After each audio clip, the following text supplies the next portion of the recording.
Pria ini benar-benar sial, hidupnya sangat berat. Dia hampir saja mengalami pertemuan fatal dengan truk kun yang legendaris, tapi untungnya lampu sedang merah. Dia melanjutkan perjalanannya, tapi tiba-tiba dia tewas tertimpa tiang yang jatuh begitu saja. Dan begitu saja dia terlahir kembali sebagai Kela di dunia di mana sihir adalah segalanya, dan yang lemah diperlakukan seperti sampah. Tapi kali ini semuanya berbeda. Kela membangkitkan bakat yang luar biasa, menjadi seorang jenius sihir penciptaan yang tak tertandingi dan membuat semua siswa lain di akademi jauh tertinggal. Di luar sebuah warung internet, seorang anak laki-laki berkata bahwa peta baru untuk game Kangchi baru saja dirilis. Temannya dengan santai menyombongkan diri bahwa dia sudah merebut posisi nomor 1 tepat setelah bangun tidur, membuat anak yang satunya terkejut. Dia mengakui kalau petanya sangat sulit dan temannya setuju sambil berkata bahwa pemain tertas Kangchi tidak mungkin seorang manusia. Di dekat sana, protagonis kita sedang menikmati sate sambil mendengar kedua anak itu bertanya-tanya bagaimana Kangchi bisa begitu cepat. Tiba-tiba temannya menoleh kepadanya dan menuduhnya sambil bercanda mengatakan bahwa dia pasti menggunakan bot. Dia terus menggodanya bertanya kenapa dia makan jajanan pinggir jalan padahal dia menghasilkan banyak uang dari bermain game. Protagonis yang mengenakan tudung itu hanya menjawab bahwa makanan di sini memang seenak itu dan itulah satu-satunya alasan dia datang. Dia dengan cepat mengalihkan pembicaraan, mengumumkan bahwa dia berhasil meraih juara pertama lagi dan menyuruh mereka bersiap-siap untuk merayakannya. Temannya yang benar-benar kesal mengeluh bahwa dia membuatnya terlihat terlalu mudah dan kembali memanggilnya bot. Dengan wajah datar protagonis, kita berpikir dalam hati bahwa perkataan temannya tidak sepenuhnya salah.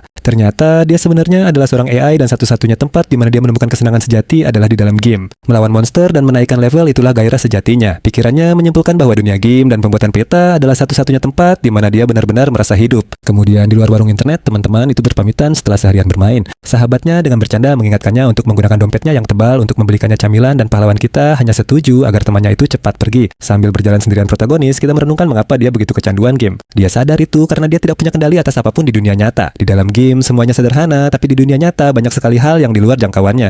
Dia bahkan tidak bisa memindahkan sesuatu yang sesederhana tiang telepon yang penempatannya tidak efisien. Jika ini adalah game pikirnya, dia bisa memperbaiki semuanya hanya dengan sekali klik tikus. Tiba-tiba, sebuah truk yang melaju kencang datang entah dari mana dan melaju lurus ke arahnya. Protagonis yang sedang lengah itu berada tepat di jalur truk tersebut. Tapi ini adalah kenyataan bukan game dan bahayanya sangat nyata. Dia tidak bisa begitu saja menghapus sebuah truk hanya karena dia menginginkannya. Sopir itu menginjak rem mendadak suara decitan ban terdengar saat truk berhenti hanya beberapa senti di depannya. Saking kagetnya, dia malah nyeletuk kalau dia pikir akan benar-benar kena isekai. Sopir yang marah itu menjulurkan kepalanya dan berteriak menanyakan apakah dia ingin mati. Protagonis kita dengan santai hanya menunjuk ke samping. Dengan tenang, ia memberitahu pria itu untuk mengecek lampu penyeberangan yang jelas-jelas berwarna hijau. Dengan bingung, sopir itu bergumam kapan lampunya berubah sementara protagonis kita berlalu begitu saja. Sambil berjalan pergi, ia berpikir betapa menyebalkan dan terbatasnya dunia nyata ini. Andai saja ia bisa mengedit berbagai hal, seperti di dalam game hidup pasti akan jauh lebih efisien. Dengan kekuatan semacam itu, ia akhirnya bisa membangun dunia sempurna yang selalu ia dambakan. Namun saat itu juga kabel diderek, konstruksi terdekat putus dengan suara yang sangat keras. Orang-orang di jalan berteriak ketakutan menyuruh semuanya lari. Saat itulah pahlawan kita melihat seorang gadis kecil berdiri tepat di bawah balok besi yang sedang jatuh. Ia terdiam kaget sesaat, tapi ekspresinya dengan cepat berubah menjadi penuh tekad. Gadis kecil itu mendongak ke atas benar-benar kaku karena ketakutan dan tidak bisa bergerak sedikit pun. Bertindak murni karena naluri sang protagonis berlari ke depan dan mendorong anak itu menjauh dari bahaya. Bola yang dipegangnya sampai terlempar karena kuatnya dorongan penyelamatan itu. Gadis kecil itu terguling dengan aman ke samping terdorong keluar dari zona bahaya oleh pahlawan kita.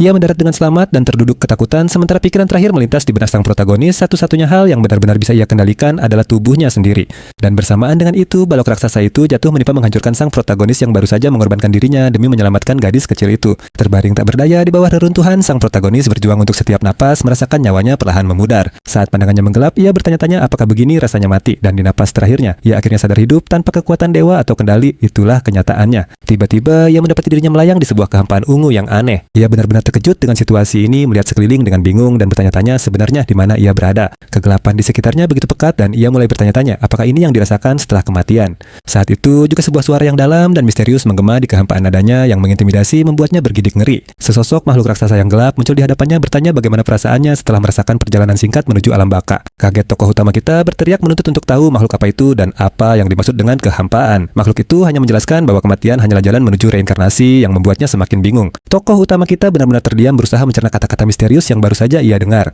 Makhluk itu melanjutkan menjelaskan bahwa ia akan memberinya kesempatan untuk memulihkan ingatannya yang hilang. Merasa kesal, pria itu menuntut agar makhluk tersebut berbicara dengan jelas, tetapi makhluk itu tidak memedulikannya. Sebaliknya, dengan suara menggelegar ia memerintahkan seseorang yang telah lupa untuk membuka matanya. Merasa putus asa, sang protagonis memohon agar semua itu berhenti. Karena tidak tahu apa yang terjadi pada tubuhnya. Mata pemuda itu berubah warna dalam sekejap membuatnya terlihat liar dan buas. Ia terbangun kaget sambil berteriak ketakutan hanya untuk mendapati dirinya kini memiliki tanduk dan taring iblis. Masih terguncang, ia tersandung dan bersandar pada meja di dekatnya. Ia mencoba memahami situasinya. Sambil melihat sekeliling, ia sadar bahwa tempat itu menyerupai sebuah kastil kuno. Kemudian ia melihat pantulan dirinya dan merasa ngeri dengan penampilan barunya yang seperti iblis. Ia bertanya-tanya bagaimana mungkin ia masih hidup sambil menatap tak percaya pada tangannya yang kini bercakar tajam. Perlahan, ia mulai menyadari situasinya dan bertanya-tanya apakah ia terkena isekai ke dunia lain persis seperti di anime. Tapi rasa sentuhannya sendiri, begitu jelas membuat segalanya terasa sangat nyata. Ia tahu pasti bahwa ini bukanlah mimpi dan rasa putus asanya pun semakin dalam. Jadi, ia hanya berdiri termangu di aula mencoba memahami situasi yang sangat gila ini. Ia bertanya-tanya di mana ia berada dan memastikan lagi bahwa tempat itu memang terlihat seperti kastil tua. Dengan bingung, ia bertanya pada dirinya sendiri siapa dia, tetapi pikirannya terganggu oleh suara seseorang yang bertanya apa yang sedang ia gumamkan. Mata sang protagonis terbelalak saat menyadari ada orang lain di aula itu bersamanya. Tiba-tiba seseorang muncul dan menusuknya dari belakang tanpa memberinya kesempatan untuk bereaksi. Ia pun tersedak oleh darahnya sendiri.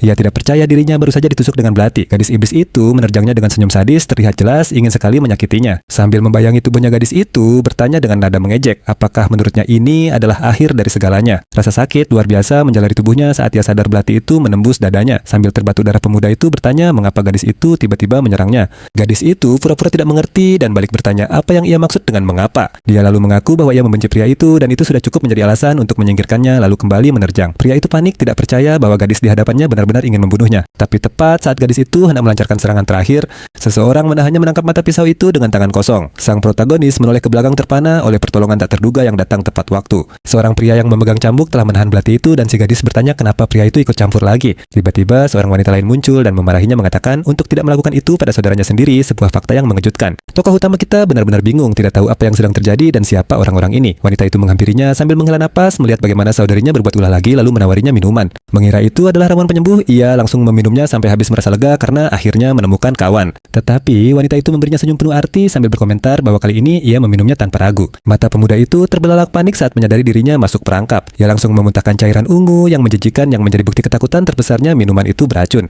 Ia mencengkeram lehernya rasa sakit yang membakar menjalari tubuhnya saat ia berteriak kesakitan karena racun mulai bekerja. Adik perempuannya menjadi sangat marah berteriak bahwa seharusnya dialah yang membunuhnya bukan mati dengan cara seperti ini. Wanita yang satunya berkomentar dengan ekspresi bosan bahwa resep racunnya gagal lagi. Sementara itu, dengan tubuh yang kesakitan pria itu bertanya-tanya mengapa ia harus mengalami semua penderitaan ini. Pada saat itu, gerbang aula yang besar berdiri terbuka menampakkan cahaya yang sangat menyilaukan. Seorang penjaga mengumumkan kembalinya Raja Iblis Helkaldun dan kedua saudari itu pun membeku kaget dengan kedatangannya yang tiba-tiba. Sang protagonis mendengar kata ayah dan menjadi semakin bingung. Di tengah rasa sakitnya, ia melihat tangan kuat Raja Iblis mengepal pertanda jelas bahwa ia sedang tidak senang. Lalu sosok Raja Iblis Agung itu pun akhirnya muncul memancarkan aura kekuatan yang luar biasa. Ia bertanya dengan keras dari mana sumber keributan itu dan sang protagonis pun sadar bahwa pria ini benar-benar sang Raja Iblis.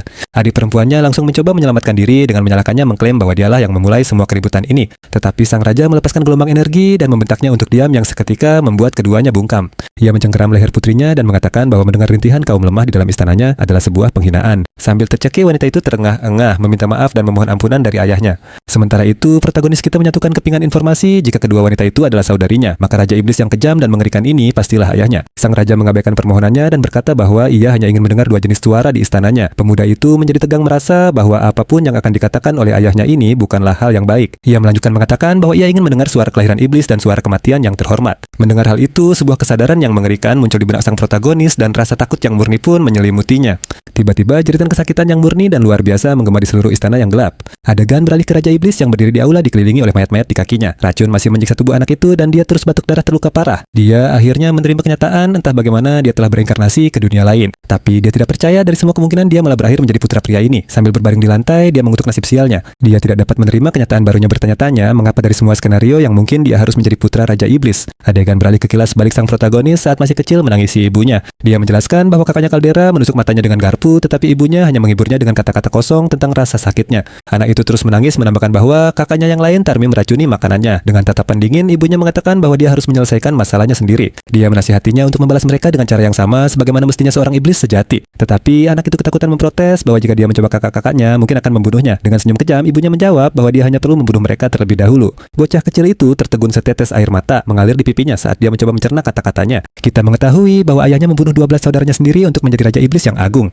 Ibunya mengulangi nasihatnya, jika seseorang mencoba membunuhnya, dia harus menyerang lebih dulu. Dengan itu, dia mengeluarkan belati dari balik punggungnya bersiap untuk memberinya pelajaran secara langsung. Dan tanpa ragu sedikit pun, dia menusuknya dari belakang menyebabkan anak itu berteriak kesakitan dan kaget. Sambil memeluknya erat, dia berbisik bahwa beginilah seharusnya perilaku iblis sejati. Dia berteriak, memanggil ibunya dengan kesakitan saat ibunya bertanya apakah dia akhirnya belajar. Kembali ke masa kini, protagonis kita terbangun dengan teriakan tersentak dari mimpi buruk yang mengerikan itu. Seorang pelayan mendekati tempat tidur bertanya apakah dia sudah bangun. Melihatnya terengah-engah, dia menyadari dari inilah tubuh tempatnya berinkarnasi, dan semua itu adalah ingatan Kela. Dia kemudian melihat ke bawah ke tubuhnya dan menyadari bahwa semua lukanya telah sembuh dengan sendirinya. Diceritakan bahwa Kela memiliki kemampuan regenerasi yang jauh melampaui orang normal. Pelayan itu memberitahunya bahwa Tuan Kela telah tertidur untuk waktu yang lama, sementara dia menatap tangannya dengan bingung. Dia kemudian menyuruhnya bangun karena makan bersama keluarga akan segera siap, dan dia pun menurut. Kita diberitahu bahwa Kela yang pemalu selalu dibenci oleh saudara-saudaranya. Dalam sebuah kilas, balik Ren menyarankan sebuah pakaian, tetapi Kela mengeluh bahwa seharusnya pelayan kakaknya yang memakaikan baju untuknya. Ren kemudian bercanda bahwa dia juga bisa membantunya, tetapi Kela yang dulu menolak benar-benar malu. Di ingatan lain, pelayan itu menyuruhnya membersihkan selimutnya yang menurutnya aneh karena itu adalah pekerjaannya. Dia juga ingat pernah mendapati Ren tidur nyenyak di tempat tidurnya seolah-olah itu kamarnya sendiri. Dan dia bahkan ingat saat Ren mengirim boneka untuk melakukan pekerjaannya, membuat Kela yang dulu terkejut. Protagonis kita merenungkan betapa lemahnya Kela yang asli, membiarkan dirinya dipermainkan oleh seorang pelayan, tapi dengan tatapan serius dia memutuskan bahwa Kela yang sekarang akan sangat berbeda. Dia kemudian mengepalkan tinjunya erat-erat menunjukkan tekad barunya. Dia menyadari bahwa Kela yang dulu ditindas seumur hidupnya dan keadaan di sini tidak jauh berbeda. Dengan tatapan penuh tekad, dia mengerti bahwa di tempat ini mereka yang terlihat lemah tidak hanya ditindas, mereka akan mati. Dia kemudian berjalan bersama pelayannya menuju meja makan keluarga kerajaan yang sangat besar. Raja Iblis menatapnya dengan tajam dan memperingatkan dengan suara berat bahwa Kela terlambat. Aura sang raja begitu mendominasi sehingga protagonis kita langsung mengerti mengapa dialah pemimpin di sini. Dia duduk di meja dan meminta maaf atas keterlambatannya, sudah mempersiapkan diri untuk apa yang akan terjadi. Tapi kakaknya menyambutnya dengan tendangan cepat dan keras dari bawah meja. Serangan kejutan yang menyenangkan ini disertai dengan tusukan di kaki hanya untuk menunjukkan sedikit kasih sayang keluarga. Dia menggertakkan giginya mencoba menahan rasa sakit agar tidak terlihat lemah di depan semua orang. Kakaknya kemudian mengejeknya mengatakan dia terlihat rapuh dan perlu makan lebih banyak. Merasa kesal, dia bertanya-tanya apa yang akan terjadi jika mereka tahu bahwa dia bukanlah Kela yang asli. Dia menenangkan diri dan bersyukur atas makanannya, berpikir dia hanya perlu bertahan untuk saat ini. Setelah itu, pahlawan kita mengambil sendoknya dan memutuskan untuk mencoba sup di piringnya. Tetapi pada saat yang sama, dia merasakan racun mulai bereaksi dan menyadari ini bukan makanan biasa. Kakaknya yang lain kemudian menimpali bahwa sup itu dibuat khusus untuknya dan bertanya apakah rasanya tidak lezat. Meskipun merasakan racunnya, dia menyembunyikan rasa sakitnya dan berkata, ya supnya enak. Dia menatap keluarganya dan berpikir dengan jijik bahwa iblis-iblis ini bukan apa-apa baginya. Dengan ekspresi muram, dia memutuskan mereka bukanlah keluarganya. Mereka hanyalah monster. Dan dengan tatapan penuh tekad, dia bersumpah tidak akan menjadi samsak mereka lagi. Sudah waktunya untuk bertindak. Sebuah kilas balik menunjukkan bahwa di kehidupan sebelumnya dia selalu ingin mencapai segalanya seorang diri. Dengan pola pikir ini, dia akhirnya diakui sebagai pembuat peta terbaik dalam sebuah game. Tapi dia ingat bahwa dalam kehidupan nyata, ceritanya sama sekali berbeda. Pada kenyataannya, dia adalah orang lemah yang tidak bisa melakukan apapun untuk membela diri. Dan karena itulah dia tidak mau lagi mengalami situasi itu. Dia bersumpah pada dirinya sendiri bahwa dia tidak akan pernah mati tanpa perlawanan untuk kedua kalinya. Kembali ke masa kini, seluruh sikapnya berubah menunjukkan tekad yang baru. Dengan senyum licik, ia menyajikan sup beracun kepada kakaknya Seldera dan kemudian tanpa peringatan apapun, ia melemparkan seluruh mangkuk itu tepat ke wajahnya, membuatnya menjerit kaget. Ia lalu mengeluarkan belati dari kakinya dan mengumumkan akan memberikan hadiah kakaknya kepada Tarma. Lalu dalam satu gerakan luas, ia menikam kakaknya yang lain dengan pisau yang sama yang pernah melukainya. Raja Iblis benar-benar terpana oleh perilaku tak terduga dari putra bungsunya. Ia berdiri dan menantang ayahnya menuntut untuk tahu mengapa Iblis harus berpura-pura makan malam keluarga dengan bahagia. Dalam luapan amarah pahlawan, kita membalikkan seluruh meja dengan sekuat tenaga berteriak bahwa mulai sekarang semua orang makan sendiri-sendiri. Seluruh keluarga hanya terdiam kaku karena kaget dengan pemberontakannya. Sama sekali tidak bisa mencerna apa yang baru saja mereka saksikan. Dengan tatapan penuh penolakan, ia menantang mereka semua, menantang untuk melihat siapa yang akan menjadi pemenangnya. Adegan kemudian beralih ke pemandangan luar kastil menampilkan kemegahan benteng iblis. Sambil tersenyum puas pahlawan muda, kita berpikir betapa menyenangkannya akhirnya bisa memberontak. Tentu saja kemudian diperlihatkan bahwa ia langsung diajar habis-habisan oleh ayahnya yang murka. Meski begitu, ia berhasil pulih dengan sangat cepat yang membuatnya cukup terkesan dengan tubuh barunya. Ia menatap tangannya, merasakan kekuatan asing mengalir di dalam dirinya. Saat itulah ia menyadari bahwa ia benar-benar putra Raja Iblis lengkap dengan warisan kekuatan yang luar biasa. Sekarang sang protagonis ingin sekali mengetahui seberapa kuat kemampuan barunya ini. Seorang pelayan mulai memberitahunya tentang kelas kekuatan iblis yang akan datang. Tapi ia memotong ucapannya, menyuruh pelayan itu berhenti memerintahnya. Sang pelayan terkejut dengan perubahan sikapnya yang tiba-tiba bertanya-tanya apa yang merasukinya. Sendirian sekali lagi, pemuda itu memikirkan tentang kelas kekuatan iblis yang harus ia hadiri. Ia teringat dari memori Kela bahwa kelas ini adalah salah satu pengalaman terburuk dalam hidupnya. Namun pahlawan kita tahu tidak ada alasan bagus untuk melewatkannya, jadi ia memutuskan untuk menghadapinya secara langsung. Adegan beralih ke tempat latihan di mana instruktur mengumumkan bahwa Caldera dan Tarm tidak akan hadir hari ini. Mendengar ini, pahlawan kita melihat beberapa wajah yang tidak asing di antara kerumunan dan langsung punya firasat buruk. Ia mengingat mereka dengan sangat baik dari ingatan Kela dan tahu bahwa mereka hanyalah sumber masalah. Dalam kilas, balik Kela yang asli gemetar ketakutan bersikeras bahwa ia sama sekali tidak bisa bertarung. Salah satu perundung hanya mencibir bahwa ia tidak punya pilihan karena ini adalah kelas lalu langsung menyerangnya. Dengan menggunakan itu sebagai alasan, orang itu terus memukuli Kela tanpa ampun membuatnya berteriak kesakitan di tanah. Jelas sekali bahwa orang-orang ini adalah iblis sejati yang benar-benar menikmati penderitaan orang lain. Bagi mereka, menyiksa Kela hanyalah sebuah hiburan seperti semacam permainan menyenangkan yang aneh. Kembali ke masa kini, salah satu kakaknya muncul dan menyuruh si perundung untuk tidak main-main dengannya. Dengan senyum sadis, ia memberinya izin untuk melepaskan kemampuan sejatinya. Si penyerang dengan gembira berterima kasih padanya dan mulai menyalurkan serangan sihir yang jauh lebih kuat ke arah Kela. Tapi protagonis kita hanya bisa mengingat Kela yang asli yang memohon agar siksaan itu dihentikan. Anak malang itu benci berkelahi dan hanya ingin semua ini berakhir. Tapi tidak ada yang pernah memedulikannya. Pahlawan kita berpikir dengan yakin bahwa Kela yang asli sebenarnya tidak lemah. Ia hanya memiliki hati yang terlalu baik dan itulah mengapa ia selalu menjadi samsak tinju bagi semua orang. Tapi sekarang semuanya berbeda. Ia menghadapi tantangan itu dengan ekspresi yang sama sekali baru. Sambil menyeringai percaya diri, ia memutuskan akan memanfaatkan kekuatan barunya ini dengan baik. Di tempat latihan, seorang instruktur berkacamata bertanya, siapa yang baru saja bertarung? Seorang pria berambut merah maju mengatakan itu adalah dirinya dan mendekati Kela dengan sikap mengejek. Ia terus mengolok-oloknya menyeringai bahwa seharusnya ia memanggil Kela tuan. Kela sangat marah atas sikap tidak hormat yang terang-terangan itu, sementara pria satunya memberikan permintaan maaf palsu. Instruktur kemudian memerintahkan mereka berdua untuk memulai ronde 2 saat itu juga di depan semua orang. Pria berambut merah itu memasang kuda-kuda mengumpulkan energi ungu di tangannya dan bertanya, apakah Kela sudah siap? Dari kerumunan murid-murid lain mulai mencemooh mengatakan bahwa tuan muda Kela akan dihajar lagi. Ia mendengar komentar jahat mereka yang hanya menambah kekesalannya. Lawanannya tersenyum jahat, jelas menikmati ketidaknyamanan Kela, tetapi Kela merenung bahwa ia dan lawannya sebenarnya sangat mirip. Adegan kemudian beralih ke kilas balik mengungkapkan bahwa ia juga pernah dirundung di kehidupan masa lalunya. Dulu ia tidak punya uang maupun kekuatan dan karena itu semua orang memandangnya rendah. Tapi ia memutuskan bahwa itu semua adalah masa lalu saat ia melepaskan aura biru yang kuat. Matanya mulai bersinar terang dan energi meledak dari tubuhnya dengan kekuatan penuh. Lawannya sangat terkejut, tidak percaya Kela menyembunyikan mana sebanyak itu.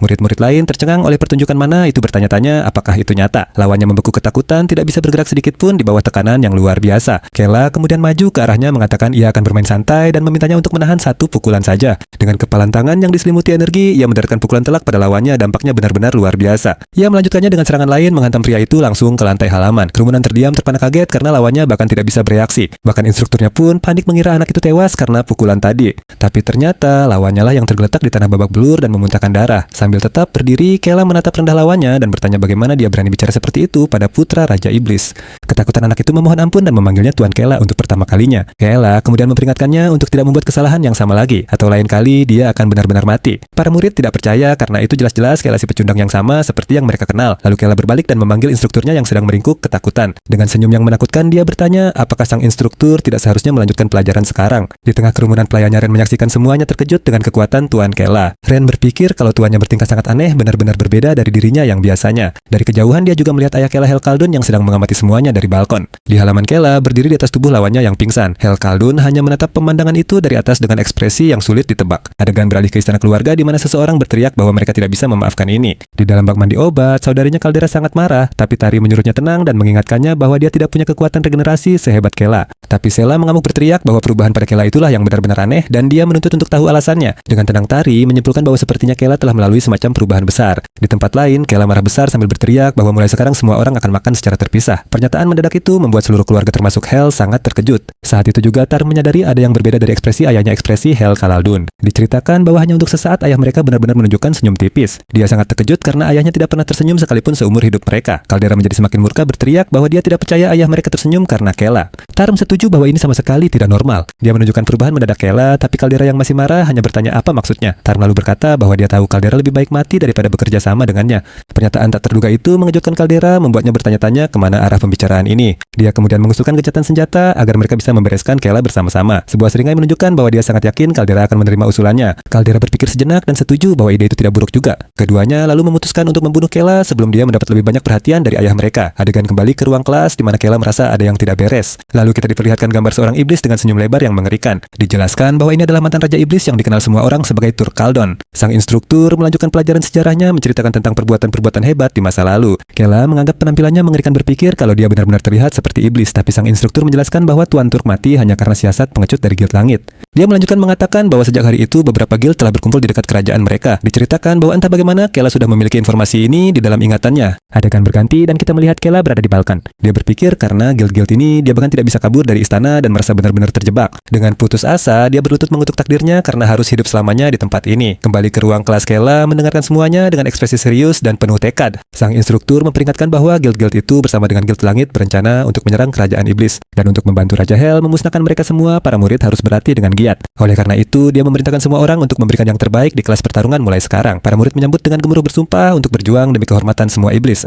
Tapi Kela tetap diam, hanya mengamati dan mencerna seluruh situasi. Adegan beralih ke Kela yang sedang duduk di atap istana memandang ke cakrawala. Dia mengamati wilayah yang luas itu dan sadar bahwa dia harus mencari jalan keluar dari sini. Dia tahu jika dia terkurung di istana itu lebih lama lagi dia bisa mati kapan saja. Dia bisa saja dibunuh oleh saudara-saudarinya yang licik. Saat itu dia bertanya pada Ren apakah ayahnya benar-benar akan pergi dalam 3 hari dan Ren membenarkannya. Dia lalu berbalik ke arah Ren dan memberitahunya sesuatu yang sangat penting. Kela mengungkapkan bahwa istana ini punya kelemahan yang membuat Ren bingung. Dia menjelaskan bahwa mereka tidak punya peta medan strategis untuk digunakan dalam pertempuran. Karena hal ini, gil musuh menggunakan wilayah-wilayah terbengkalai untuk melancarkan serangan mereka. Jadi dia memutuskan akan menggunakan waktu sebelum ekspedisi untuk memetakan seluruh area sendirian. Dia ingin melakukan ini agar ayahnya Hel Kalaldun bisa menghancurkan musuh mereka sampai tak tersisa. Dengan senyum percaya diri, Kela menyatakan akan membantu ayahnya memenangkan perang ini. Tapi dalam hatinya dia berpikir bahwa ini adalah kesempatannya untuk akhirnya mempersiapkan pelarian dirinya sendiri. Dia sadar bahwa peta tidak sama dengan kenyataan yang berarti dia bisa membuat versinya sendiri sesuka hatinya. Saat itu juga Kela meneriaki Ren untuk segera membuat kantor rahasia di ruang bawah tanah kastil. Dia menjelaskan bahwa dia butuh ruang pribadi untuk bekerja tanpa ayahnya mengetahui rencananya.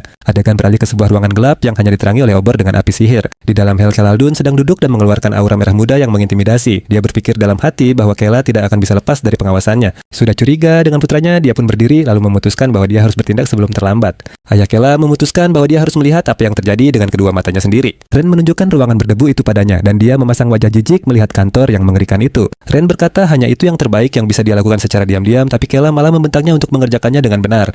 Dia berpikir dalam hati bahwa terkadang seseorang harus bersikap tegas agar dihormati.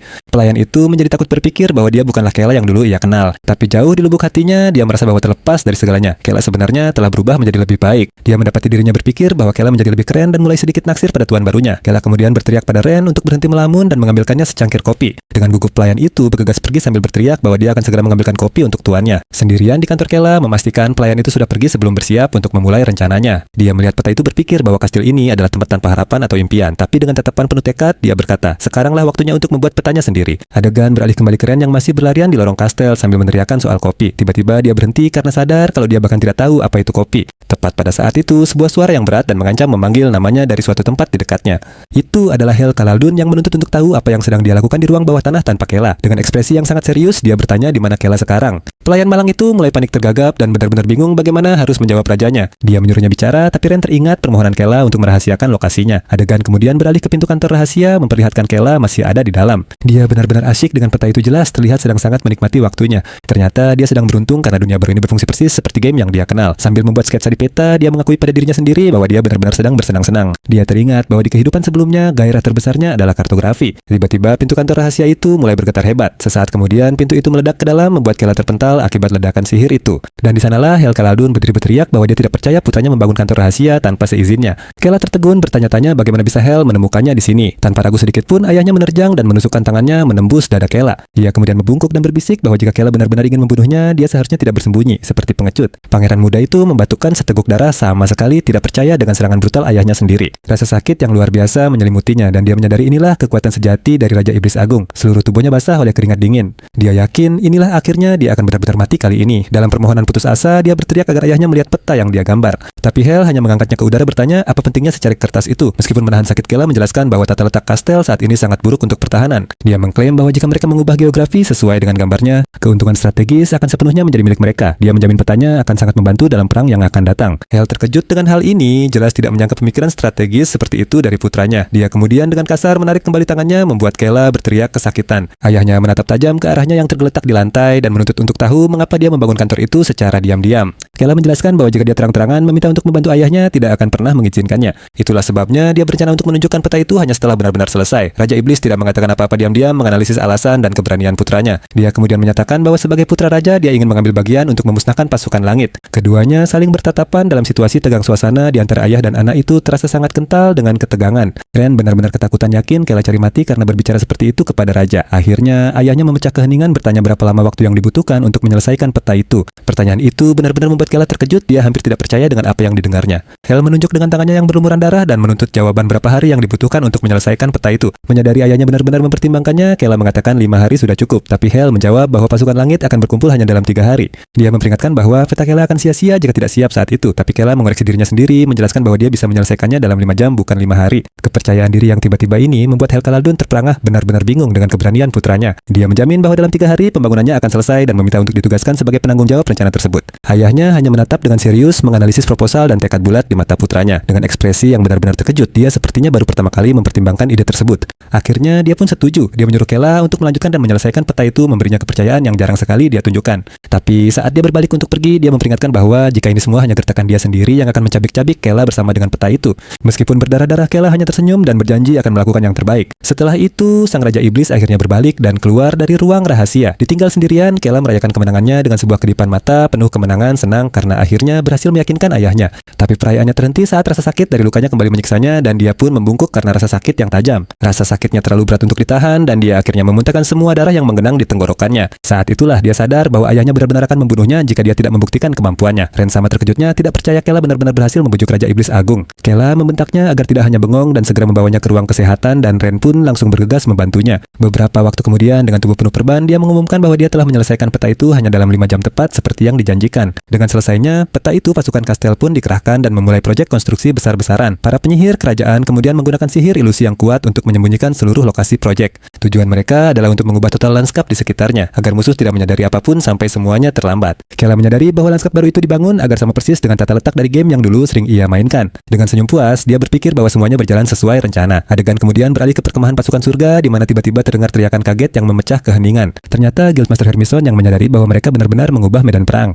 Seorang kesatria melaporkan bahwa mereka telah menemukan para iblis menggunakan sihir ilusi. Dia bertanya apakah mereka harus menyerang untuk menghentikan mereka, tetapi sang master hanya menatap sambil berpikir. Dengan ekspresi serius Hermison menjawab, tidak, untuk saat ini mereka tidak akan melakukan apa-apa. Dia menyeringai kecil berpikir bahwa bertindak sekarang tidak ada gunanya karena semuanya sudah sangat terlambat. Kemudian terungkap bahwa dalam 3 hari pasukan terkuat dari Talawa dijadwalkan akan tiba. Unit elit ini Talkan sudah dalam perjalanan. Dijelaskan bahwa pasukan ini telah dipersiapkan selama puluhan tahun dan sekarang akhirnya lengkap. Hermison tertawa mengatakan mereka akan menghancurkan Raja Iblis dengan pasukan elit ini. Sambil terbang di atas naga, pemimpin pasukan berteriak bahwa mereka akan sampai di kastel dalam 2 hari. Atas perintahnya, seluruh pasukan maju menyerbu musuh dengan kecepatan penuh. Sang jenderal menyatakan bahwa pemerintahan 1000 tahun Raja Iblis akhirnya akan berakhir. Mereka semua menyerbu sambil berteriak siap membakar kastel iblis hingga rata dengan tanah. Seorang komandan berambut merah berkomentar bahwa kepemimpinan Jenderal Kilman memang luar biasa. Tiba-tiba seorang prajurit bertanya pada Komandan Srills apakah mereka benar-benar bisa berhasil dalam perburuan ini. Dia menjawab dengan senyum meyakinkannya bahwa pasukan Talkan adalah jenis yang sama sekali berbeda. Dengan penuh percaya diri dia menyatakan bahwa mereka pasti akan membunuh Raja Iblis Agung. Adegan kembali ke kastel Raja Iblis di mana menara utama menjulang tinggi. Sambil duduk di singgasananya, Hel Kaldun sadar bahwa Kela tidak hanya menggertak soal peta itu, tapi dia mengakui bahwa terlepas dari semuanya rencana putranya masih belum sempurna. Tubuhnya sudah mencapai batasnya, jadi dia tidak bisa pilih-pilih lagi. Dengan tekad bulat, dia berpikir bahwa besok dia akhirnya akan menyelesaikan masalahnya dengan pasukan surga model. Sementara itu, para penyihir bergegas sadar kalau waktu mereka tidak banyak untuk menyelesaikan pekerjaan. Para pekerja juga ikut terburu-buru memindahkan semuanya lebih cepat. Sambil mengawasi dari jendela saat perintah mereka dilaksanakan, Kela dan Ren berdiri bersama dan Ren berkomentar bahwa rencananya berjalan dengan lancar. Dia menyadari bahwa sensasi membuat peta di dunia nyata benar-benar berbeda dibandingkan melakukannya di dalam game. Pria muda itu takjub karena dia bisa mengubah geografi tempat itu sesuka hatinya. Kini yang harus dilakukannya hanyalah menunggu pertempuran besar antara surga dan neraka dimulai. Dengan tatapan penuh semangat, dia bersiap-siap karena besok adalah hari yang ditunggu-tunggu.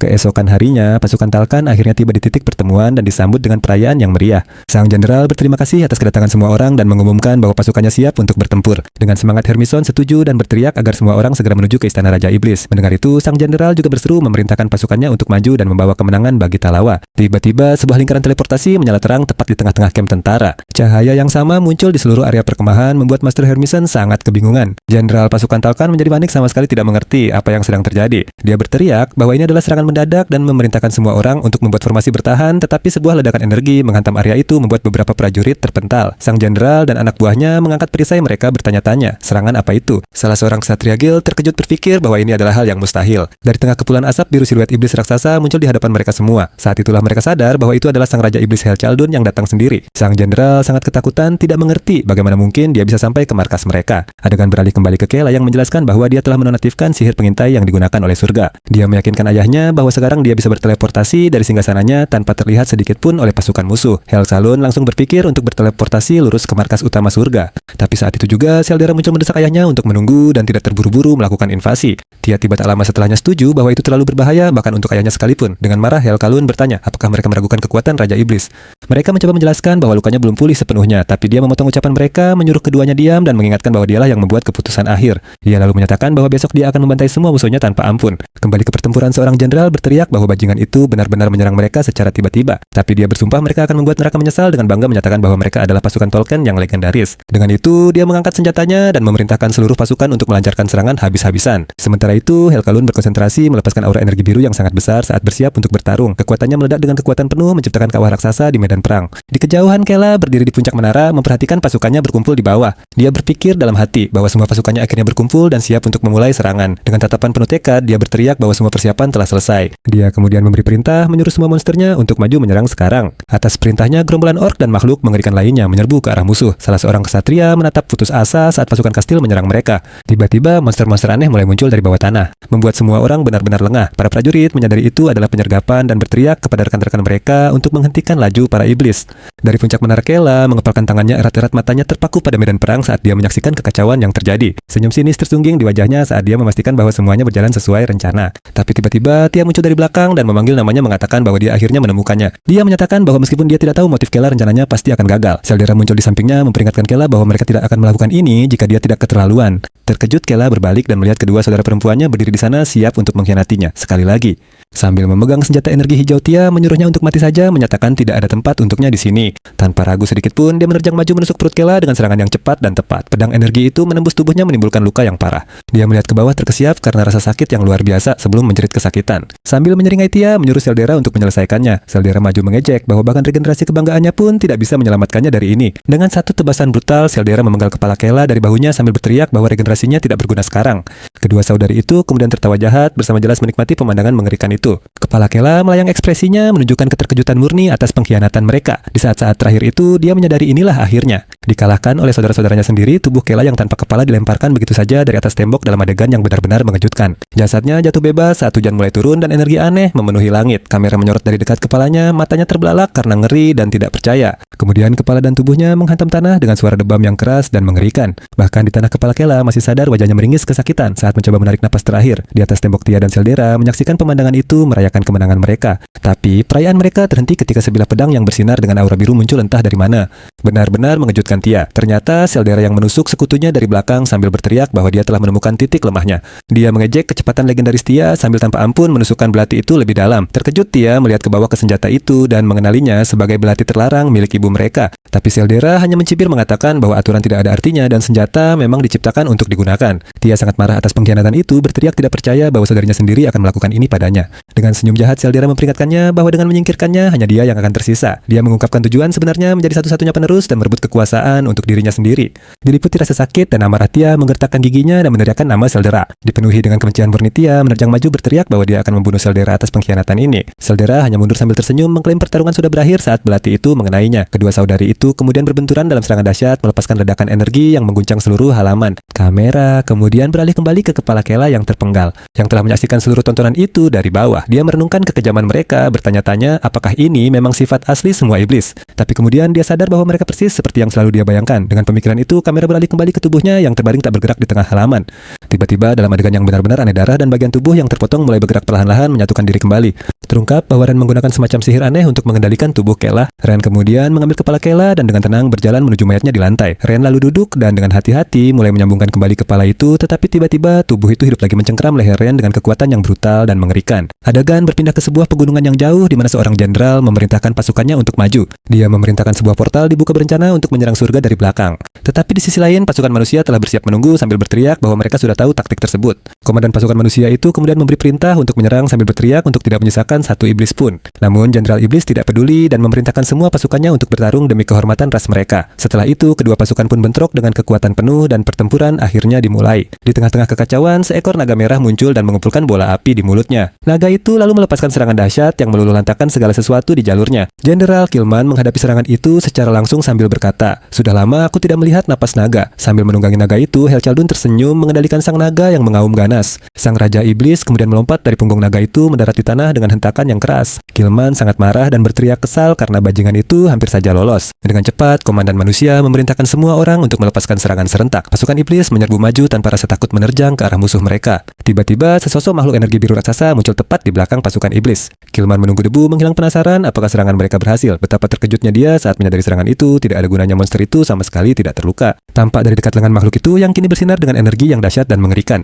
Makhluk itu muncul menyatakan bahwa apa yang baru saja terjadi tidak ada artinya. Makhluk itu berubah ke wujud aslinya dan memperingatkan bahwa satu-satunya tujuannya kini adalah membunuh mereka semua. Killman yang panik berteriak bahwa musuh mengeluarkan seluruh kekuatannya dalam wujud terakhir. Dia kemudian memerintahkan semua orang untuk mempertaruhkan nyawa dan mengerahkan segalanya. Mata makhluk itu menyala terang melepaskan gelombang energi yang mengintimidasi. Adegan lalu beralih kembali ke istana di mana suasananya jauh lebih gelap dan muram. Seberkas cahaya muncul dari lubang di lantai, menampakkan sebuah lorong baru yang terbentuk akibat pertarungan sebelumnya. Di bawah sana Ren yang gemetaran sedang mencoba menyambungkan kembali kepala Kela yang putus. Leher Kela berlumuran darah, tapi dia terus mendesak Ren untuk segera menyelesaikannya. Ren menjerit putus asa, memohon agar proses penyambungan itu cepat berhasil. Adegan kilas balik dimulai memperlihatkan Ren yang berteriak betapa menjijikannya hal ini dan bertanya-tanya apakah dia akan pernah terbiasa. Kela yang kehilangan satu lengan berteriak kesakitan menyuruh Ren untuk cepat memasangnya kembali. Terlihat dari dekat Ren sedang berusaha keras menyambungkan lengan itu sementara Kela menggeliat menahan sakitnya proses regenerasi. Wajah Ren dibanjiri keringat. Ketika Ren dengan gugup bertanya apakah semuanya sudah selesai, Kela melenturkan tangannya yang baru tersambung dan memastikan seperti yang sudah diduga cara itu berhasil lagi. Kela lalu dengan gembira mengumumkan bahwa giliran kepalanya yang berikutnya yang sontak membuat Ren ketakutan. Kela menjelaskan bahwa dia perlu menguji apakah cara ini juga berhasil pada kepalanya, membuat Ren sangat ngeri dengan gagasan itu. Dengan tenang, dia meminta Ren untuk memotong lehernya dengan rapi. Tapi Ren panik dan berteriak tidak akan melakukannya. Kilas balik pun berakhir dan kita kembali ke masa kini di mana Kela memutuskan eksperimen hari ini sudah cukup. Dia lalu menyuruh Ren untuk mencari pelayan kaldera dan mengulangi pesannya kata per kata. Ren terlihat sangat stres dengan tugas itu, tapi dia tahu dia tidak bisa menolak perintahnya. Sambil berpura-pura gugup, dia mendekati pelayan yang lain untuk menyampaikan informasi palsu itu. Ren mengklaim bahwa Kela berencana untuk membunuh Tuan Muda Seldera tepat di tengah-tengah pertempuran. Dia menambahkan bahwa Kela berencana bergerak saat Raja Iblis sibuk melawan pasukan surga. Pelayan kaldera sangat marah, tidak percaya bajingan itu akan merencanakan pengkhianatan seperti itu. Namun kemudian dengan cerdiknya Ren menyarankan bahwa ini adalah kesempatan sempurna bagi Seldera untuk menyerang lebih dulu. Dia meyakinkan pelayan itu bahwa memenggal kepala Kela akan membunuhnya, selamanya tidak peduli seberapa cepat dia beregenerasi. Adegan beralih kembali ke pertempuran di mana Helchaldun menggertakkan giginya karena frustrasi kesal karena rencananya benar-benar berhasil. Kembali di darat Ren memeluk tubuh Kela yang tampak tak bernyawa di lengannya. Dia menyebut Kela bodoh, mengatakan rencana itu tidak ada gunanya jika dia benar-benar mati. Namun saat itu juga matanya tiba-tiba terbuka dan dia bertanya siapa yang disebutnya bodoh. Ren yang terkejut meneriakkan namanya sama sekali tidak percaya bahwa dia masih hidup.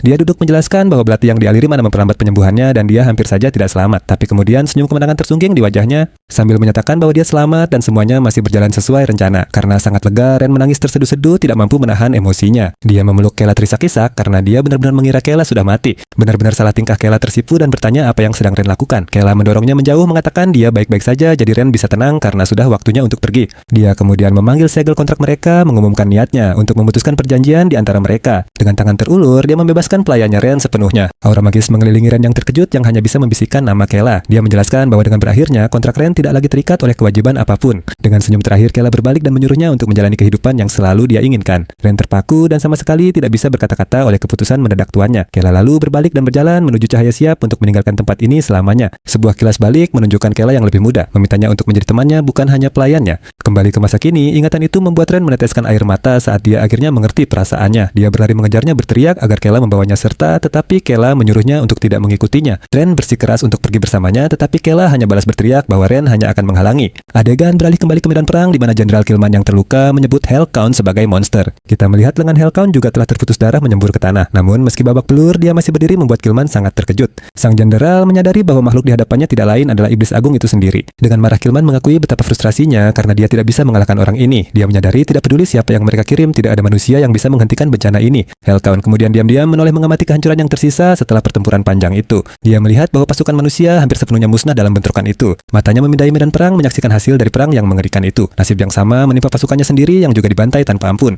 Kamera menyorot salah satu prajuritnya yang gugur menonjolkan kebrutalan pertempuran itu. Dengan mulut berdarah, dia mulai memanggil Seldera Tarmi dan Kela. Tampilan jarak dekat memperlihatkan bukan hanya lengannya yang terluka. Lehernya juga telah tersayat. Dia memejamkan mata menyadari bahwa pada akhirnya anak-anaknya tidak datang untuk membantunya. Tetapi dia menyimpulkan bahwa ini adalah pertarungannya yang harus diselesaikan dan dia akan menggunakan setiap tetes terakhir mananya untuk melakukannya. Di medan perang Hellcount menyatakan bahwa semuanya akan berakhir sekarang saat dia melepaskan energinya. Sementara itu, di tempat yang jauh, Kela dan Ren berlari mati-matian melewati terowongan pelarian yang gelap. Dia melihat secercah cahaya dari sebuah pintu keluar, menyadari itu adalah jalan mereka untuk lolos dari pengawasan. Dengan senyum lega, dia berpikir bahwa begitu mereka sampai di sana, dia akhirnya akan bebas. Tapi tiba-tiba Ren menghentikannya berteriak agar dia menunggu, yang membuat Kela bingung. Sebuah penghalang petir biru muncul entah dari mana, sepenuhnya menghalangi jalan mereka. Kemudian energi ungu muncul dan Kela bertanya-tanya apa itu sambil mencium aroma darah. Keduanya menatap dengan ketakutan saat Kela memastikan aroma darah yang kuat yang dia cium sebelumnya. Sesosok berkerudung muncul mengejek Hellcown karena mencoba mengevakuasi anak-anaknya. Dia mengungkapkan bahwa dia tahu mereka akan bersembunyi di sana, membuat Kela dan Ren benar-benar terpojok. Dan yang lebih parah lagi, bukan hanya satu orang, tetapi satu pasukan penuh sedang menunggu mereka. Kela benar-benar marah besar. Dia menyadari musuh menempatkan tim pengintai tepat di pintu keluar. Pemimpin pasukan mengungkapkan bahwa dia tahu tentang lorong ini dan tidak akan membiarkan siapapun dari keluarga kerajaan melarikan diri. Dia menunjuk lurus ke arah Kela, memerintahkan anak buahnya untuk membunuhnya tanpa ragu-ragu.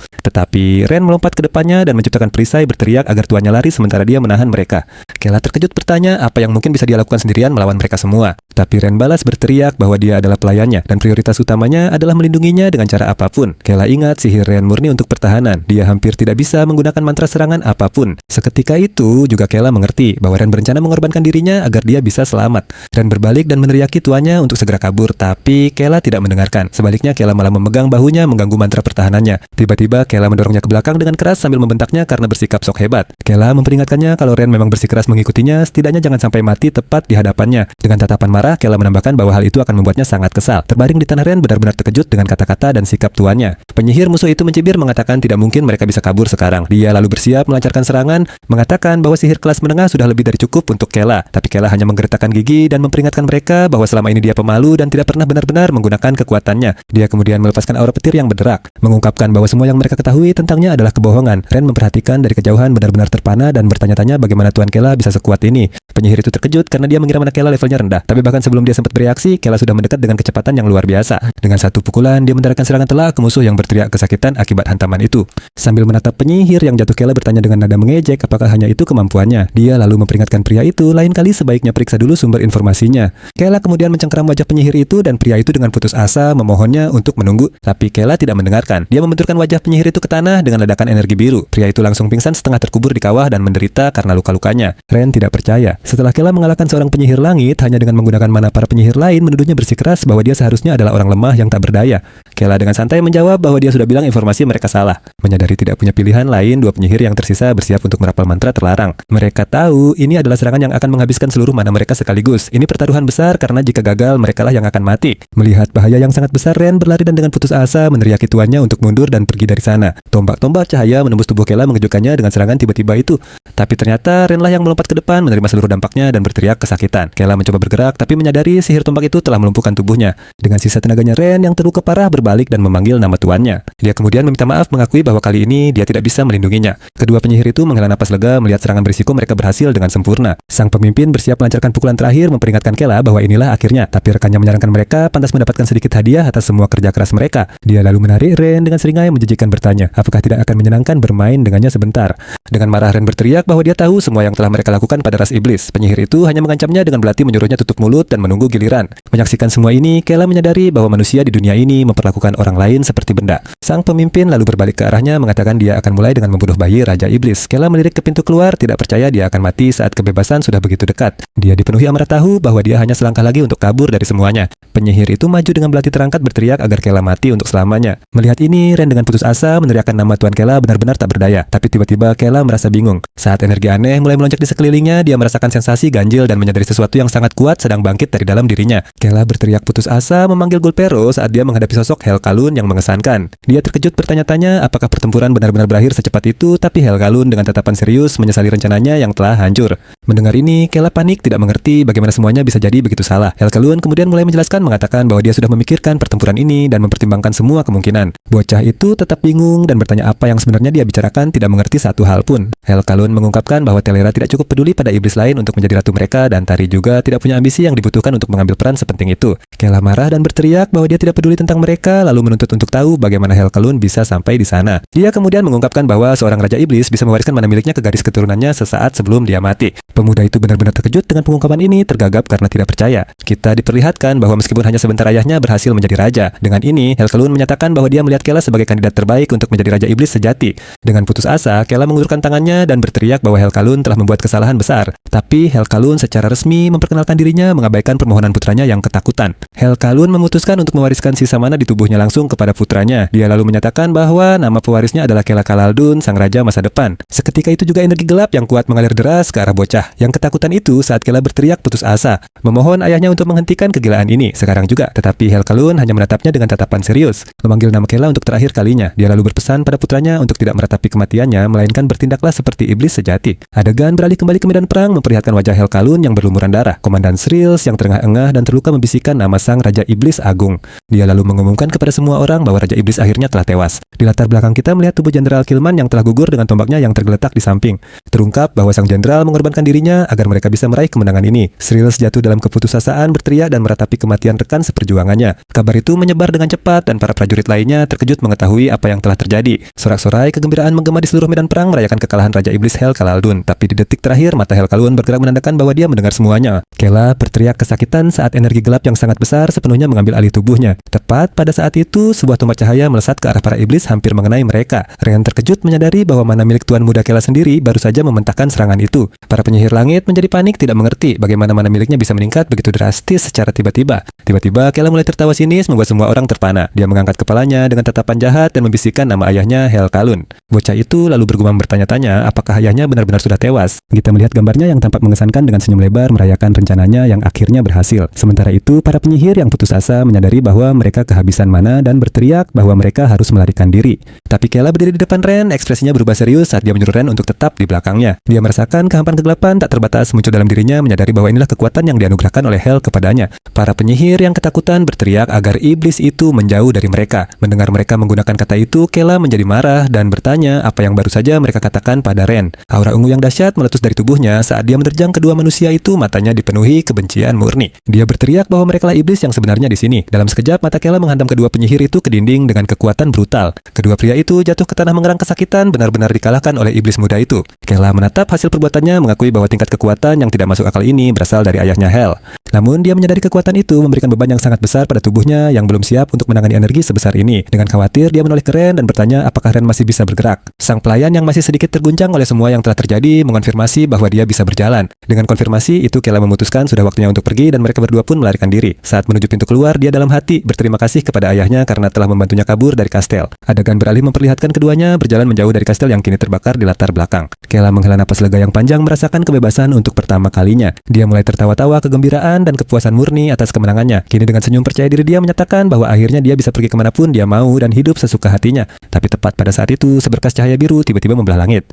Kela terperangkap dalam cahaya aneh itu dan bertanya apa itu sementara Ren mulai panik. Ren berteriak bahwa itu adalah sihir teleportasi, membuat Kela benar-benar terpana oleh cahaya itu sama sekali tidak tahu apa yang sedang terjadi. Dengan putus asa dia berteriak agar Ren memegang tangannya, tetapi gadis itu membeku di tempat, lumpuh karena ketakutan dan tidak bisa bereaksi. Begitu saja pilar cahaya raksasa melesat turun dari langit menyelimuti iblis muda itu. Adegan beralih ke pemandangan sebuah kota dari atas yang ternyata berada di sebuah pulau yang sangat mirip dengan akademi, dan tepat pada waktunya berkas cahaya biru yang sama muncul menandai titik kedatangan mereka. Kela dan Ren mengamati lingkungan baru mereka dan dia dengan marah bertanya kemana sebenarnya mereka dikirim. Sambil melihat sekeliling dengan kebingungan Ren memanggil Kela. Dia mengaku tidak tahu kalau Kela bisa menggunakan sihir teleportasi yang langsung disangkal oleh Kela.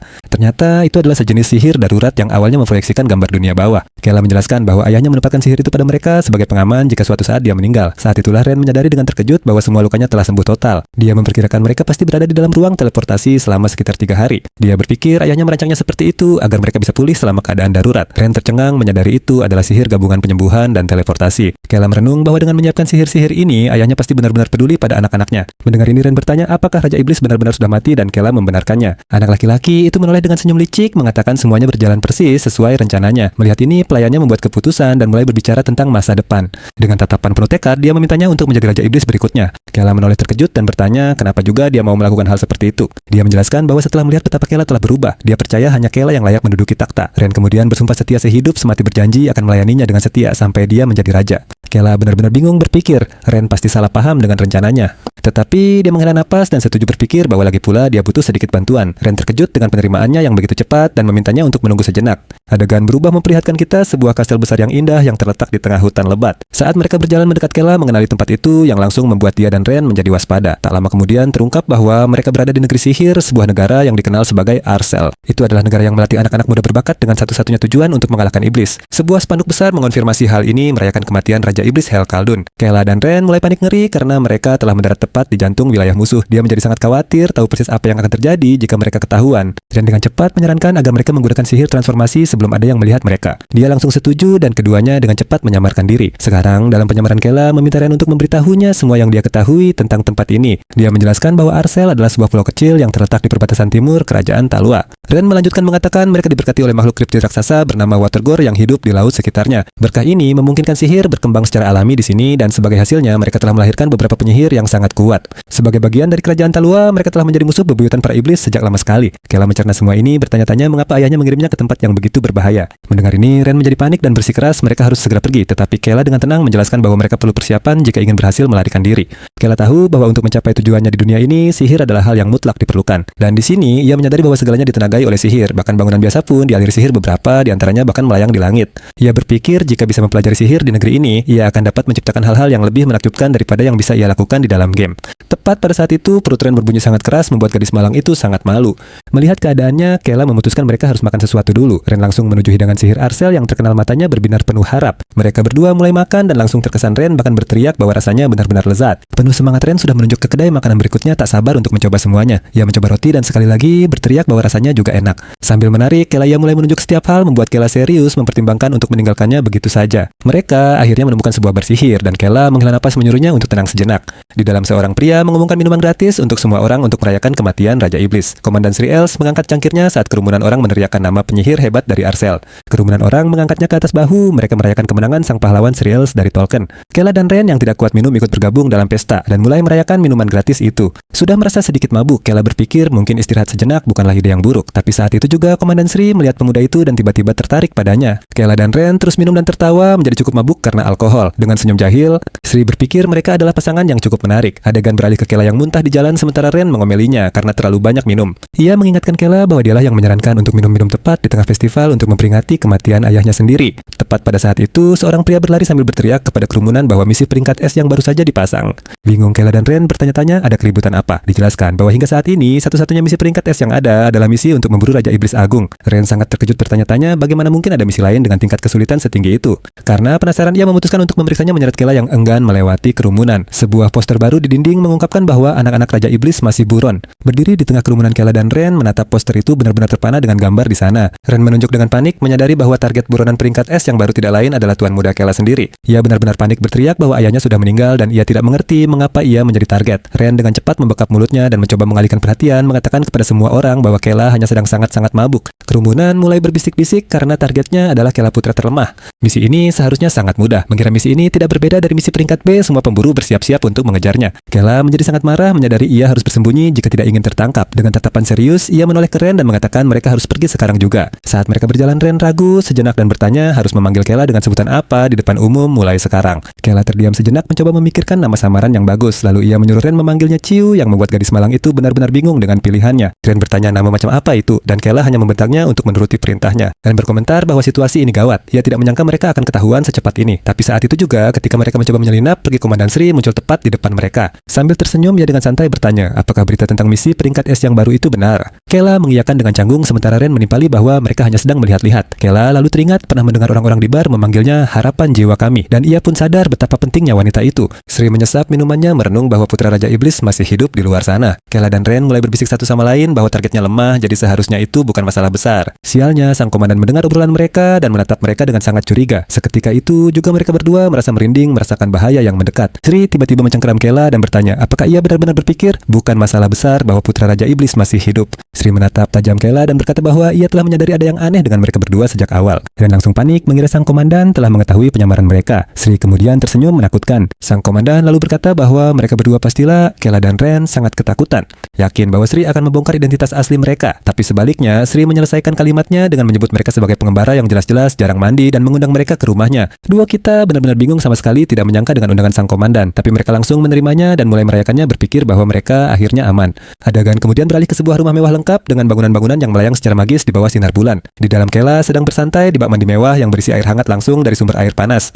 Dia juga disuguhi secangkir teh dan beberapa makanan ringan yang belum pernah ia lihat sebelumnya. Dia mengambil salah satu manisan dan bertanya-tanya apakah itu juga dibuat dengan sihir. Dia merenung betapa ia selalu ingin hidup di dunia game persis seperti ini. Sambil memejamkan mata dia, merasa mimpinya akhirnya menjadi kenyataan. Dengan Dengan senyum lebar di wajahnya, dia berpikir bahwa isekai ini ternyata tidak seburuk itu. Tapi Ren merasa putus asa teringat bahwa jika mereka sampai tertangkap, mereka pasti akan dibunuh. Di bak mandi lainnya, Sri bertanya pada Ren apakah menurutnya tempat ini keren. Sang komandan merasa kegugupannya agak aneh dan bercanda bahwa Ren terlihat seperti iblis yang tertangkap. Ren tertawa, terpaksa mencoba mengelak dan mengatakan kalau itu tidak benar. Tepat pada saat itu, Sri mengangkat tangannya dan menciptakan bola cahaya sihir tepat di depannya.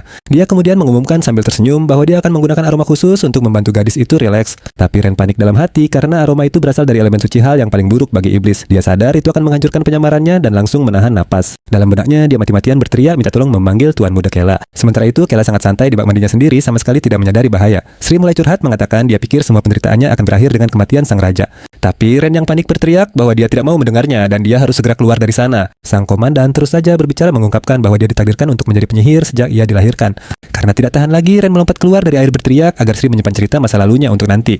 Dia cepat-cepat beralasan perlu ke kamar kecil dan bergegas keluar. Sriels tertinggal di bak mandi dengan senyum yang sangat mencurigakan di wajahnya. Dia terkekeh sendiri berpikir gadis itu pasti tidak menyukai aroma suci tersebut. Di luar kamar mandi, Ren menghela napas lega berpikir itu nyaris saja. Tepat saat itu Kela yang sangat santai muncul memuji-muji betapa hebatnya sumber air panas itu. Ren yang marah berteriak padanya mengatakan bahwa sihir penyamarannya hampir hancur di dalam tadi. Dia menjelaskan bahwa Sriels menggunakan aroma suci yang menyebabkan para iblis kehilangan mana mereka. Ekspresi Kela menjadi serius saat dia setuju bahwa situasinya bisa menjadi sangat buruk bagi mereka. Dia kemudian bercanda ingin berendam lagi yang membuat Ren semakin kesal. Tiba-tiba Sriels muncul dan bertanya apakah mereka sudah mau pergi sambil menyinggung soal ronde kedua. Kela dengan canggung setuju sementara Ren mencoba untuk tetap tenang berharap mereka bisa segera kabur. Sriels memaksa mereka tinggal bertanya apa mereka tidak penasaran dengan minuman sihirnya. Kela langsung terpikat dengan ide itu karena belum pernah mendengar tentang sihir makanan sebelumnya. Membuat Ren sangat putus asa, Kela menerima undangan itu yang membuatnya meneriakkan nama tuannya. Adegan beralih ke malam itu di mana sekelompok penyihir tiba di rumah sang komandan. Salah satu dari mereka bertanya apakah benar ada iblis di dalam dan yang lain mengonfirmasi informasi tersebut.